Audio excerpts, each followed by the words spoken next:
Hello students, welcome to our channel. I hope you guys are doing well. और अभी हम continue करने वाले हैं द 5 की फंक्शंस ऑफ मैनेजमेंट। तो हमने काफी रिपीटेटिवली 2-3 क्वेश्चंस में इनको किया हुआ है, तो भी हम इनको एज अ 5 फंक्शंस, इसका क्वेश्चन बनता है अलग से कि आपको बोलेंगे फंक्शंस ऑफ मैनेजमेंट एक्सप्लेन करने के लिए, state functions of management, explain functions of management, है ना। तो एक्सप्लेन की फंक्शंस ऑफ मैनेजमेंट, तो जो भी क्वेश्चन आएगा फंक्शंस ऑफ मैनेजमेंट का, तो ये आपको प्रॉपरली लिखने आना चाहिए, ठीक है। तो उसको हम फिर से एक बार क्विक रिवीजन करेंगे कि हमने किया हुआ है टॉपिक, तो इसको फिर से एक बार क्विक करेंगे।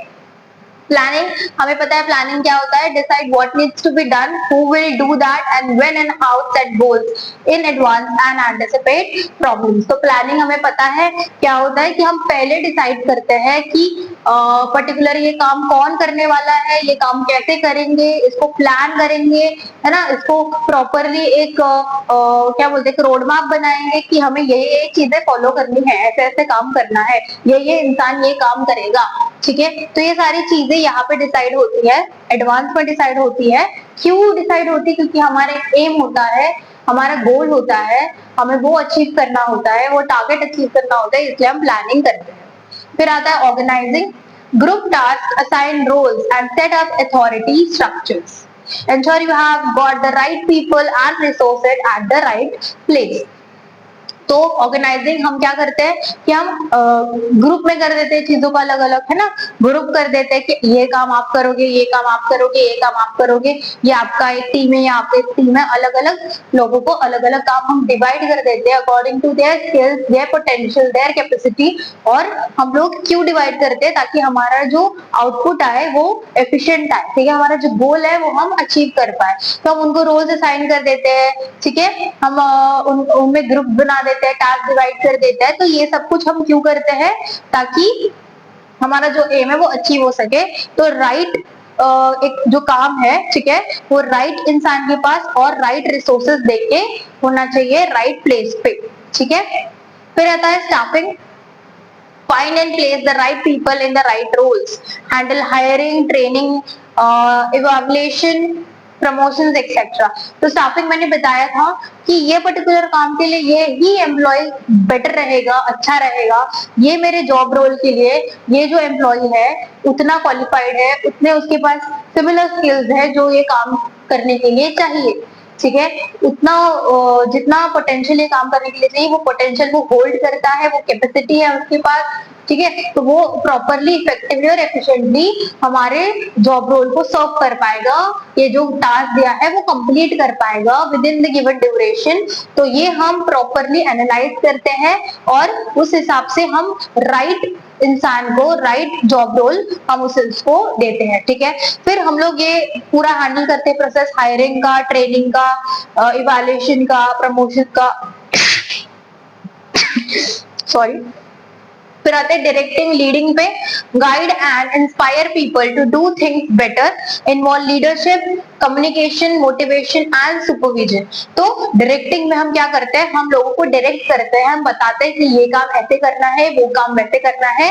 उनको हम कंटिन्यूअसली गाइड करते रहते हैं, उनको इंस्पायर करते हैं, उनको अलग अलग चीजों से हम उनको मोटिवेट करते हैं कि ये टारगेट हमें इतने टाइम तक अचीव करना है, उसका ये बेनिफिट होगा, उसका आपको भी पर्सनल बेनिफिट होगा।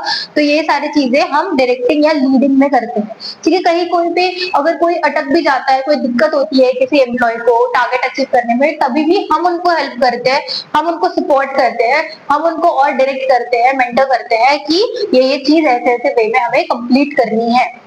फिर आते हैं कंट्रोलिंग पे। कंट्रोलिंग में हम मॉनिटर करते हैं परफॉर्मेंस को, ठीक है, monitor performance, compare with plans and fix any gaps, involve setting standards, tracking results and marking corrections. तो इसमें हम बस देखते हैं, चेक करते रहते हैं कि सब सही चल रहा है क्या, कोई दिक्कत है क्या, कहीं कोई इश्यूज आ रहे हैं क्या, जो भी हमने डिसाइड किया था प्लानिंग में वो प्रॉपरली सारे प्रोसीजर्स फॉलो हो रहे हैं क्या, प्रॉपर आउटपुट आ रहा है क्या, ठीक है। तो ये सारी चीजों का यहाँ पे ध्यान दिया जाता है। अगर कोई गैप्स आते हैं तो हम उसको फिक्स भी करते हैं, कोई मिस्टेक्स होती है तो उसको करेक्शन भी करते हैं। फिर आते हैं हमारे चैप्टर के लास्ट टॉपिक पे, ठीक है, मतलब लास्ट टॉपिक मतलब कोऑर्डिनेशन। कोऑर्डिनेशन क्यों होना चाहिए और क्या कैरेक्टरिस्टिक्स है कोऑर्डिनेशन की। ये हमारा लास्ट टॉपिक है, उसके बाद हमारा चैप्टर खत्म हो जाएगा, ठीक है। फिर आते हैं, ओके स्टार्ट करते हैं। What is coordination? Brings people together. Coordination is about connecting different individuals and departments so they all work toward the same goal. तो हमारे ऑर्गेनाइजेशन की 4 गोल तो नहीं होते, 8 गोल तो नहीं होते, एक ही गोल होता है, एट ए टाइम टारगेट होता है। तो सारे इंडिविजुअल एम्प्लॉयज को जो अलग अलग डिपार्टमेंट में काम कर रहे हैं, अलग अलग जॉब रोल पे, अलग अलग लेवल पे है ना, तो उनको सेम टारगेट अचीव करना है। उनके बस जो भी क्या बोलते हैं, उनका जो रोल होगा वो अलग अलग होगा, उनको जो काम करना होगा वो पर्टिकुलर टारगेट अचीव करने के लिए वो अलग अलग होगा, लेकिन उनको साथ मिलके काम करना है, ठीक है। तो डिपार्टमेंट हो अलग अलग, उनको भी साथ में मिलके काम करना है। लेवल ऑफ ऑर्गेनाइजेशन हो, लेवल ऑफ मैनेजमेंट हो, तो उनको भी साथ में मिलके काम करना है। तो साथ में मिलके काम करने के लिए हमें कोऑर्डिनेशन की जरूरत होती है। कोऑर्डिनेशन सारे लोगों को एक साथ लाता है, साथ में जोड़ता है, ताकि वो बिना कोई दिक्कत के, बिना कोई कॉन्फ्लिक्ट के एक दूसरे को हेल्प करके काम कर सके, ठीक है। क्योंकि सारे क्या होते हैं, एक दूसरे पे इंटरडिपेंडेंट होते हैं, सारे डिपार्टमेंट्स एक दूसरे पे डिपेंडेंट होते हैं, ठीक है। कोई एकदम अपना अपना ही कर रहा है, अपना अपना ही चल रहा है, ऐसे नहीं होता है। एक डिपार्टमेंट दूसरे डिपार्टमेंट को हेल्प करता है, ठीक है। एक उनमें क्या बोलते हैं, लिंक होता है, रिलेशनशिप होता है, तो इसलिए उनको कोऑर्डिनेशन में रहना बहुत ज्यादा जरूरी है।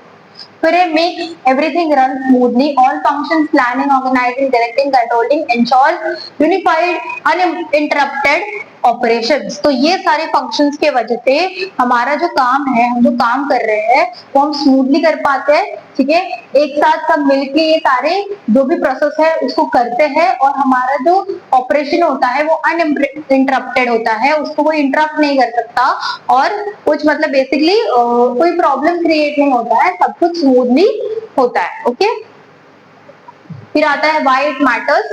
क्यों चाहिए हमें कोऑर्डिनेशन, क्या क्यों मैटर करता है? तो सबसे पहले है promote unity of action, helps everyone move in the same direction without any conflict. तो हमारा एक ही एम है, एक ही गोल है, एक ही मोटिव है करंटली, ठीक है। ये इतनी ड्यूरेशन तक कि हमें सबको एक ही गोल पे काम करना है, भले ही हमारे एक्टिविटीज अलग अलग हो, लेकिन हमको साथ में मिलके काम करना है। इसलिए ये हमें कोऑर्डिनेशन हेल्प करता है कि सारे मिलके एक गोल पे काम करें, एक साथ मिलके काम करें, एक दूसरे को हेल्प करके, सपोर्ट करके काम करें, और कोई कॉन्फ्लिक्ट ना हो, ठीक है।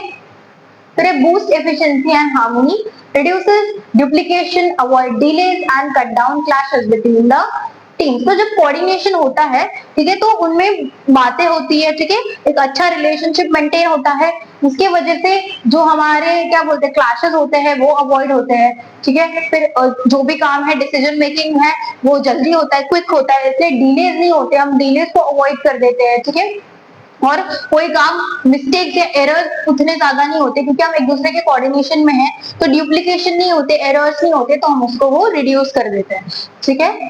फिर essential across all levels and task, so needed in every department and level, planning, production, sales, finance to keep things on track. तो ऐसा नहीं है कि ये सिर्फ हम लोग फाइनेंस में ही करेंगे कोऑर्डिनेशन, नहीं सिर्फ फाइनेंस के डिपार्टमेंट करेंगे, नहीं सिर्फ एचआर के डिपार्टमेंट नहीं, सारे डिपार्टमेंट को ये करना है, सारे डिपार्टमेंट को एक दूसरे को कोऑर्डिनेट करना है, एक दूसरे को सपोर्ट करना है, एक ऐसा रिलेशनशिप मेंटेन करना है कि क्योंकि हम सारे एक दूसरे पे इंटरडिपेंडेंट है, ठीक है।